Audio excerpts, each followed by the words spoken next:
Agora, sem mais delongas, vamos falar da Phantom e algumas de suas propriedades para explicar sobre essa plataforma de smart contracts que vem ganhando muito espaço no mercado cripto. De início de conversa, a Phantom ela usa a tecnologia DAG ou DAG. O que seria isso? Bom, em uma blockchain convencional, cada bloco contém um dado e precisa de um bloco antes e um depois, formando assim uma estrutura de cadeia ou blockchain. Já uma DAG, desculpa aqui pelo errozinho ortográfico, ela é constituída por uma estrutura de computadores interligados e eles trocam indas e vindas de informações para checarem essas transações. Com esse mecanismo, esses computadores eles chegam a um consenso do que deva ser protocolado e armazenado na rede. Por isso também nós temos transações extremamente rápidas e nós vamos falar desses números muito em breve. Em relação ao mecanismo de consenso, a Phantom usa o Proof of Stake e o nome desse mecanismo de Proof of Stake dentro da Phantom se chama Lachesis. Para esse consenso são necessários apenas 50 validadores. Para ser um validador você precisa ter ao menos 1 milhão de tokens FTM.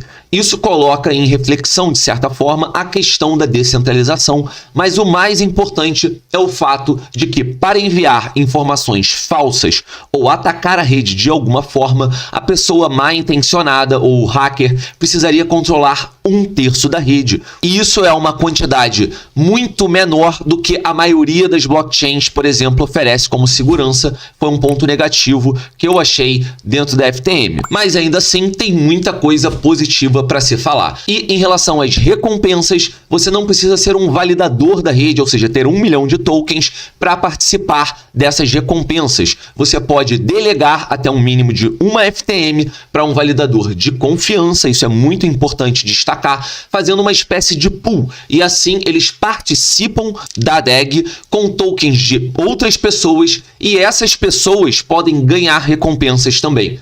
Importante ressaltar que é necessário informar o período de lockup ou armazenamento desses seus tokens, do período de stake, de 1 dia até 1 ano. Obviamente, como na maioria dos casos, quanto maior o tempo de staking, maior a sua recompensa. O resultado dessa união do DAG mais o Lachesis Protocol, ou protocolo de Proof of Stake da Phantom, é que isso permite mais de 4.500 transações por segundo, das mais básicas transações até envolvendo transações de smart contracts também. Comparando esse tempo de confirmação e custos da rede com outras redes famosas, peguei aqui o Ethereum e o Bitcoin, que são as mais famosas, então a FTM você tem 1 a 2 segundos com custos de menos de 1 cent. O Ethereum, no caso, uma transação e a confirmação dessa transação pode durar até mais ou menos uns 10 minutos, com custos altos, como a gente sabe hoje em dia, que é o problema de gás do Ethereum. Já o Bitcoin até 1 hora, dependendo do congestionamento da rede, mas com custos não tão altos, relativamente baixos, na minha opinião. Outro ponto de destaque da rede FTM é a compatibilidade EVM, que se a gente for destrinchar, significa Ethereum Virtual Machine.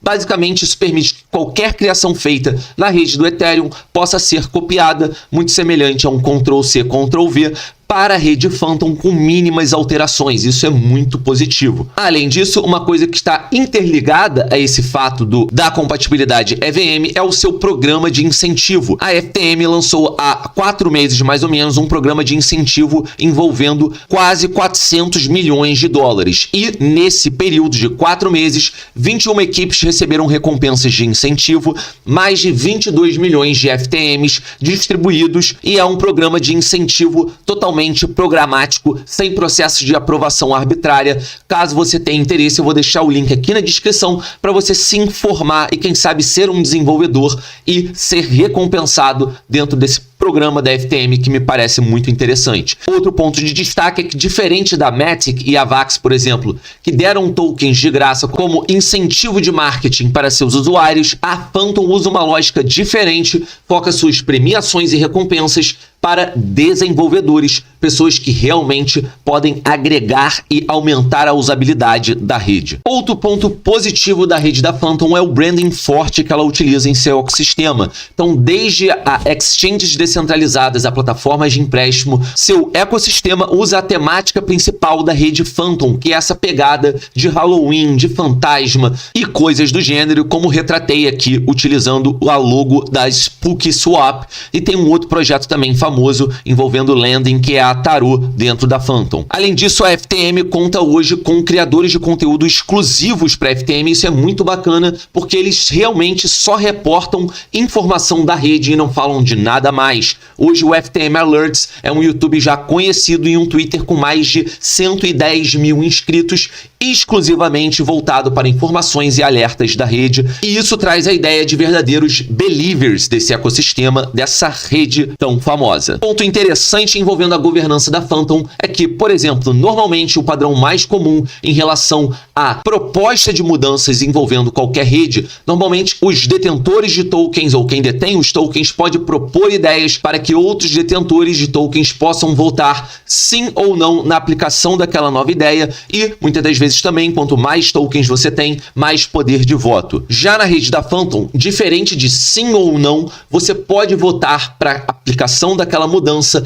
dentro de uma escala de 1 a 4. Ou seja, você pode estar empolgado, mas não tão empolgado. Você pode querer com algumas ressalvas. E isso é interessante, é um sistema diferente que eu ainda não tinha observado. Ponto de atenção é que para aprovação, o mínimo necessário de respostas positivas é 66% de validação. Com relação ao tokenomics, bem rapidinho aqui, em dezembro de 2020, a Phantom era comercializada a menos de 1 centavo e hoje, janeiro de 2022, está aproximadamente a 2,30 dólares.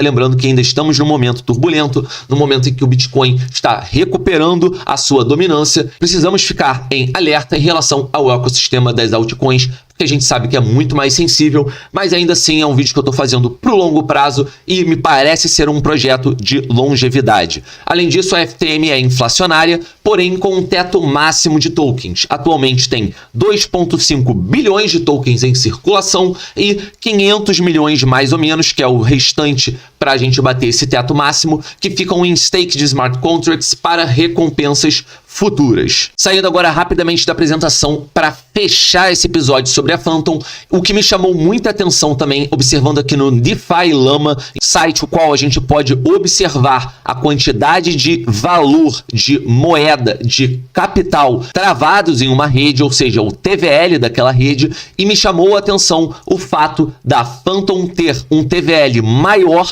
do que, por exemplo, a Avalanche, do que a Solana, do que a Polygon, do que a Tron também, que é uma rede bem antiga, inclusive já presente lá em 2017, do que até mesmo a Polkadot. E isso foi um fato que me despertou muita curiosidade. Phantom perde hoje apenas para a rede BSC, com 1 bi a mais em TVL, Terra Luna com 5 bi a mais e, acima disso, a rede do Ethereum com mais de 120 bi de TVL. Mas, mesmo assim, a presença da FTM nesse top 4 é um fato que chamou muito a minha atenção.